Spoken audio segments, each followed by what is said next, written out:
भास्कर जाधवांनी निवडणुकीचे संकेत दिले. 8 निवडणुका जिंकल्यानंतर आता थांबलं पाहिजे असं त्यांना वाटतंय आणि पवारांची साथ सोडली हा निर्णय चुकीचा होता असं त्यांनी म्हटलं. मला असं वाटतं त्यांचं व्यक्तिगत मत असेल. निश्चित 8 निवडणुका म्हणजे जवळपास 40 वर्षाचा काळ हा मोठा काळ आहे. परंतु तसं बघायला गेलं तर भास्कर जाधव हे शिवसेनेचे नेते आजही सक्षम, ताकदवान आहेत आणि त्यांची शिवसेनेला आवश्यकता आहे. मंत्रिपद न मिळाल्याची पण त्यांनी खदखद व्यक्त केली आहे. आता मला असं वाटतं मंत्रिपद किती आपल्याकडं आणि कोणाला द्यायचे हा पक्षश्रेष्ठींसमोर सगळ्याच पक्षाच्या नेहमीचा विषय असतो आणि त्याच्यामध्ये सगळ्यांना संधी देता येणं किंवा दिली जाणं या सगळ्या गोष्टी अतिशय मला वाटतं सगळ्यांनाच, फक्त एवढ्या भास्करराव पुरत्या नाही तर सगळ्याच पक्षश्रेष्ठींना एक मला असं वाटतं निर्णय घेताना एक फार छातीवर दगड ठेवून निर्णय घ्यावे लागत असतात. तर भास्करराव जाधव तसे सक्षम आहेत. मंत्रिपद काय त्याच्यापेक्षा महत्त्वाच्या जबाबदाऱ्या तर पेलू शकतात तेवढे ते सक्षम आहेत असं मला तरी वाटतं. संजय लाखे पाटलांनी जे राजीनामा दिला, भास्कर जाधव असं म्हणतात की सध्याच्या शिवसेना नेतृत्व आणि इतर नेत्यांच्या कार्यपद्धती आहेत त्याच्यावर त्यांनी नाराजी व्यक्त केली. सगळ्या पक्षाची काम करण्याची स्वतंत्र पद्धती असते. सगळेच नेतृत्व सारखं नाही वागू शकत किंवा सारखं स्टाईल ऑफ फंक्शनिंग सगळ्यांची सारखी नसतेच. प्रत्येकाची वेगवेगळी असते. परंतु वेगवेगळी जरी असली तरी उद्दिष्ट त्यांचं एकच असतं.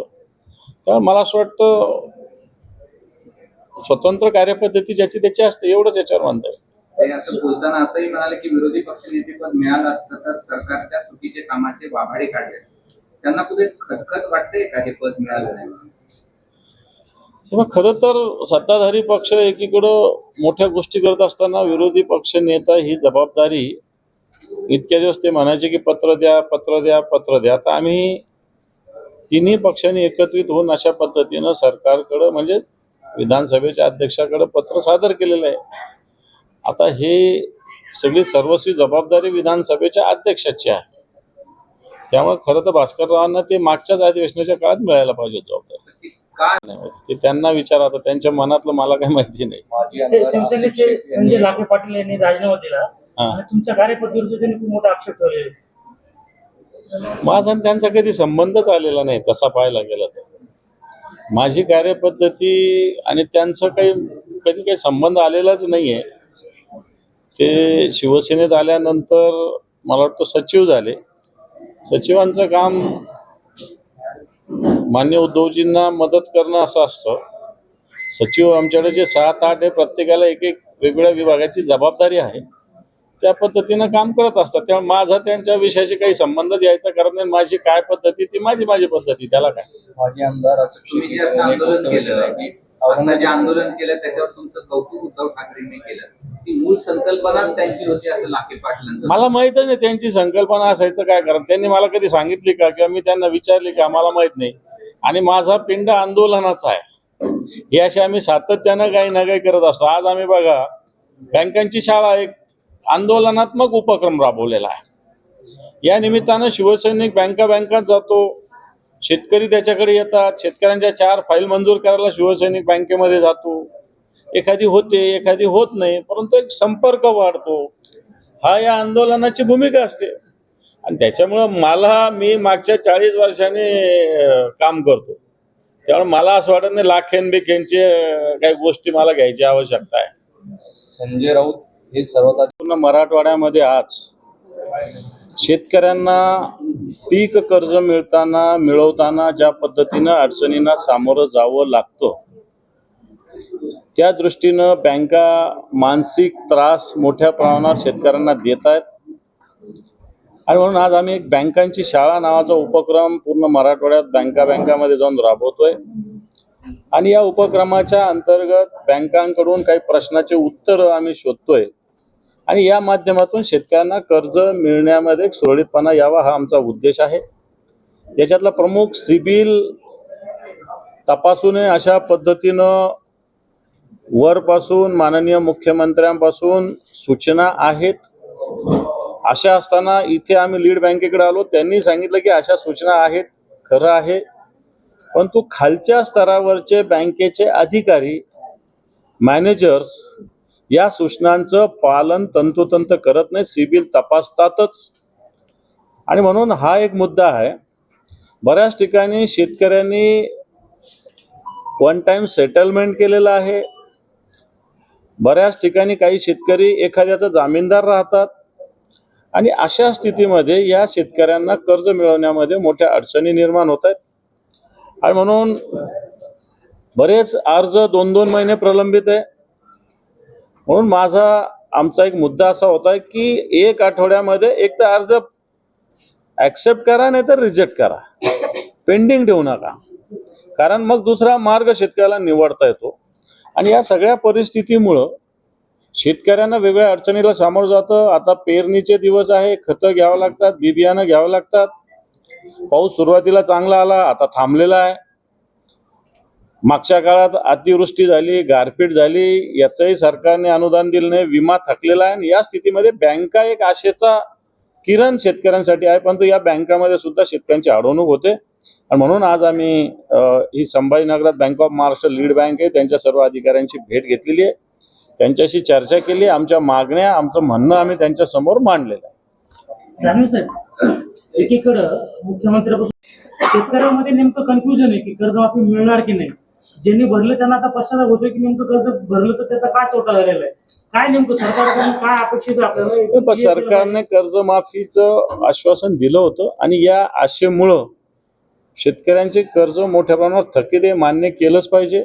आणि थकीत कर्ज मोठ्या प्रमाणावर असल्यामुळे कर्ज मिळवताना मोठ्या प्रमाणात अडचणी येतात. हे सायकल आहे ही. आता सरकार नव्यानं सांगतायत, परंतु लबाडा घरचं आमंत्रण आहे. मला वाटतं इथं पॉलिटिकल बोलू नये, अधिकाऱ्यांना त्रास नको, परंतु मला असं वाटतं हे आमंत्रणाचं काही खरं नाही, हे मी तुम्हाला स्पष्ट सांगतो. तुम्ही प्रत्येक वेळी शाळा घेता, मागेही शाळा घेतली, आताही शाळा घेतली, शाळेपलीकडे काहीच होत नाही. असं नाही. आम्ही याचा परिणाम होत असतो, याचा परिणाम गतीनं प्रशासन काम करत असतं. आम्ही याच्यानंतर कलेक्टरांकडे सुद्धा मी 1 वाजता या संदर्भात बैठक लावलेली आहे. उद्या कलेक्टरांनी सुद्धा सगळ्या बँकांची बैठक लावलेली आहे. लीड बँकेने सुद्धा सगळ्या बँकांना एकत्रित बोलवलेलं आहे. निश्चित याच्यात गती निर्माण होते. जे काम 15 दिवसात व्हायचं ते 8 दिवसात होतं, 8 दिवसाचं काम 4 दिवसात होतं. आणि एखाद्याकडं एखादी शिफारस केल्यानंतर थोडंसं आता मला समोर बोलता येत नाही की अधिकारी करून घेतात, एखाद्या फार गरजवंतांचं काम असेल तर ते करून घेतात. मला वाटतं याच्यातून फायदाच होतो. शिवसेनेने शाळा घेतल्यावर पुन्हा पुन्हा शाळा घ्यायची गरज का पडते? हा दानवेचाच आवडता वर्ग झालाय. नाही, असं नाही. ही लीड बँक होऊन आलो मी, काय बँक ऑफ महाराष्ट्र म्हणून नाही आलो इथं. दुसरी लीड बँक असते तर तिथं गेलो असतो. आणि आमच्या आज ग्रामीण भागात जर बघितला तर सगळ्या बँकामध्ये शिवसैनिक जातात, मग SBI मध्ये जातात, ग्रामीण मराठवाडा ग्रामीण बँक आहे तिथेही आम्ही जातोय, जिल्हा बँकेतही जातोय. या सगळ्या ठिकाणी शिवसैनिक जातात. आम्ही काय एकटे बँक ऑफ महाराष्ट्रात आलेलो नाही. या राज्यामध्ये मराठी सक्ती होईल. रक्षा खर्च यांनी बस ना आता, बस बस बस बस. हिंदी राष्ट्रभाषा असून मला असं वाटतं आता आलीच पाहिजे. ठीक, रक्षा करू. मी फक्त आता या आंदोलनाविषयी 2 मिनिटं बोलतो की हे आंदोलन जे आम्ही शिवसेनेच्या वतीनं पुकारलेलं आहे, हे आंदोलन सातत्यानं चालणार आहे. प्रत्येक बँकामध्ये शिवसेना, आम्ही सुद्धा दौरे असताना प्रत्येक बँकात जाऊ. सरकार खोटं बोलतंय. एकीकडं मुंबईतून राज्याचे मुख्यमंत्री सांगतात सिबिल तपासणाऱ्या अधिकाऱ्यांवर गुन्हा दाखल करू. इथं अधिकारीच कबूल करतात की आम्ही सिबिल बघतो. सिबिल बघितल्यानंतर कित्येक कर्ज प्रकरण नामंजूर झालेले शेतकऱ्यांचे फोन आहेत माझ्याकडे, नावानिशी आहे, त्या ब्रँचचं नाव आहे. मग सरकार शेतकऱ्यांना कर्ज देण्यासाठी टाळाटाळ करतंय. एकीकडं मोठे मोठे उद्योगपती करोडो रुपयाला या राज्याला, या देशाला मला असं वाटतं लोणी लावतायत. आणि अशा स्थितीमध्ये शेतकऱ्यांना लाख रुपये, 1.5 लाख रुपये देण्यासाठी सिबिल तपासलं जातं. मला वाटतं हे दुर्दैवी आहे. आणि शेतकऱ्यांना ताबडतोब कर्जाचा अर्ज आल्यानंतर ताबडतोब कर्ज मंजूर झालं पाहिजे, सिबिल तपासलं नाही पाहिजे. अशा प्रकारची भूमिका आमची आहे. आणि म्हणून एकीकडे सरकार खोटं बोलतं, परंतु अधिकारी वेगळी भूमिका मांडतात. या स्थितीमध्ये शिवसेना शेतकऱ्यांच्या बाजूनं यासाठी लढते आणि हा लढण्याचा उपक्रम आम्ही या शाळेच्या माध्यमातून राबवलेला आहे.